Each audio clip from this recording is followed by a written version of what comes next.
Hello student, good morning. आज हम आपको एप्लीकेशन ऑफ इंटीग्रेशन के बारे में बताएंगे। इस चैप्टर का नाम है हमारा एप्लीकेशन ऑफ इंटीग्रेशन, समाकलन के अनुप्रयोग। तो सबसे पहले क्या है, हम इसके फार्मूले देख लेते हैं। तो फार्मूले में क्या है, वक्र की चापों की लंबाई, तो लेंथ ऑफ कर्व।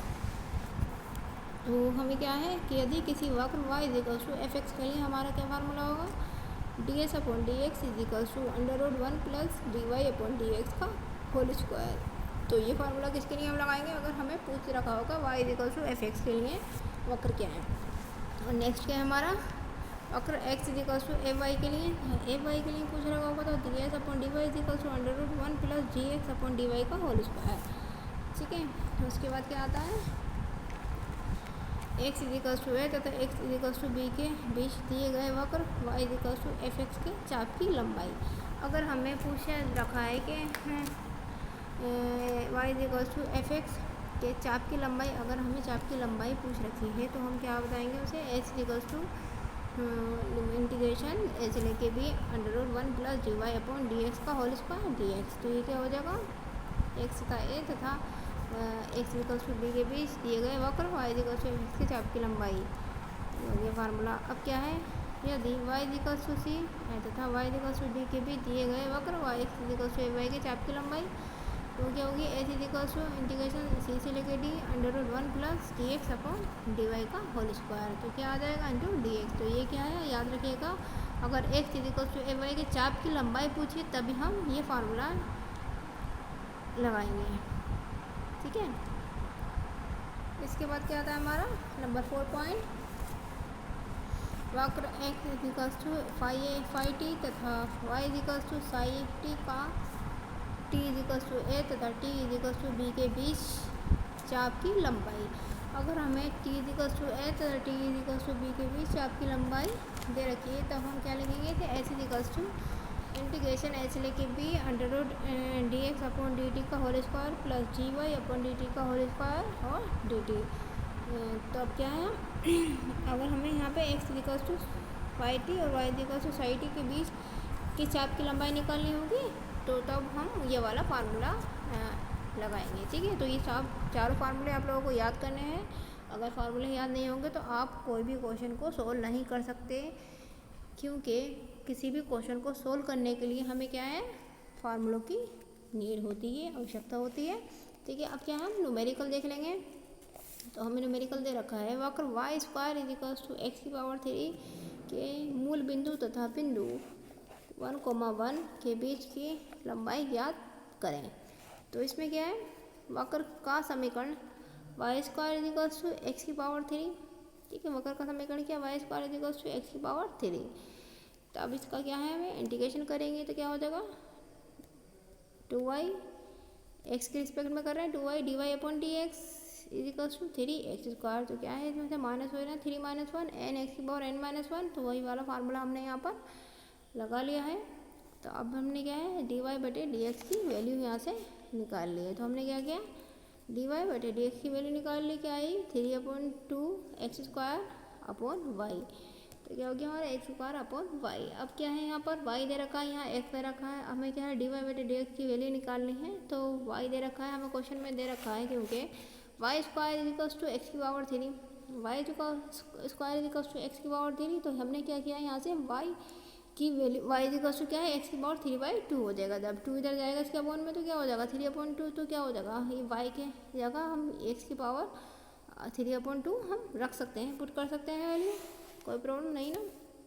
तो यहाँ पर क्या आ जाएगा 3/2 एक्स स्क्वायर अपॉन एक्स की पावर 3/2। अब ये क्या है, अगर हम इसको ऊपर ले जाएँ 3/2 एंड एक्स की पावर एक्स स्क्वायर, और उसको ऊपर हम एक्स की पावर क्या हो जाएगा यहाँ पर -3/2। क्या है, ऊपर जाएंगे तो पावर क्या हो जाएगी माइनस में, तब क्या हो जाएगा यहाँ पर 3/2 एक्स की पावर, यहाँ हो जाएगा 2 - 3/2। कितना आ जाएगा 2, एलसीएम 2 आ जाएगा तो कितना हो जाएगा यहाँ पर 4 - 3। ये देखिए ये आएगा ना यहाँ पर 3/2 एक्स की पावर क्या हो जाएगा, एलसीएम लेंगे तो 4 - 3/2। तो अब 3/2 एक्स की पावर 1/2 अगेन 3/2 की पावर 1/2 आ रहा है, तो क्या हो जाएगा हमारा dy upon d x is equals to 3/2 x की पावर कितना आ गया 1/2। हमें क्या निकालना था dy अपॉन डी एक्स, क्यों क्या इसमें क्या है मूल बीज के लंबाई निकालनी है। लंबाई निकालने के लिए क्या है फार्मूला क्या होता है हमारा s is equals to integration ऐसे लेके भी √1 plus d y upon d x. तो डी वाई बटे डी एक्स की हमें नीड थी, आवश्यकता थी, तो इसलिए हमने क्या है सबसे पहले d y upon d x की वैल्यू हमने निकाल ली। क्या है हमारे पास d y upon d x की वैल्यू हमें पता चल गई है। अब क्या है हम उसे फार्मूले में वैल्यू को पुट कर सकते हैं। और फार्मूला क्या है जैसे कि हमने पहले बताया था, बिंदु क्या 0,0 से 1,1 के बीच चाप की लंबाई है, हमें बिंदु दे रखे हैं। अब क्या है अगर हम इसके लिए क्या है फार्मूले की ज़रूरत पड़ेगी, और फार्मूला क्या है अगर हमने याद किया होगा तब हम इस क्वेश्चन को सॉल्व कर सकते हैं। तब h is equals to integration 0 से लेके 1 √1 plus d y upon d x का होल स्क्वायर डी एक्स। तो क्या हो गया हमारा ये फार्मूला है। अब क्या है हमारे पास डी वाई बटे डी एक्स तो है क्योंकि हमने वो पहले से निकाल रखा है। तो अब क्या देखेंगे हम, ये आ गया हमारे पास h is equals to integration 0 से लेके 1, लिमिट क्या रहेगी हमारी 0 से लेके 1 √1 plus d y upon d x का होल स्क्वायर डी एक्स। ये क्या हो गया हमारा फार्मूला।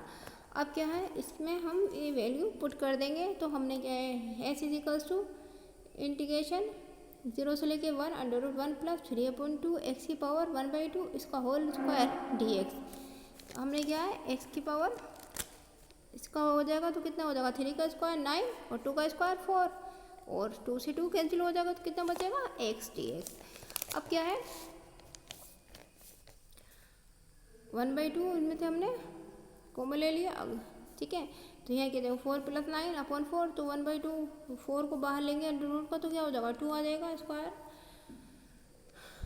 ठीक है जी एक्स। अब क्या है अब हमने इसका इंटीग्रेशन कर लिया फार्मूले से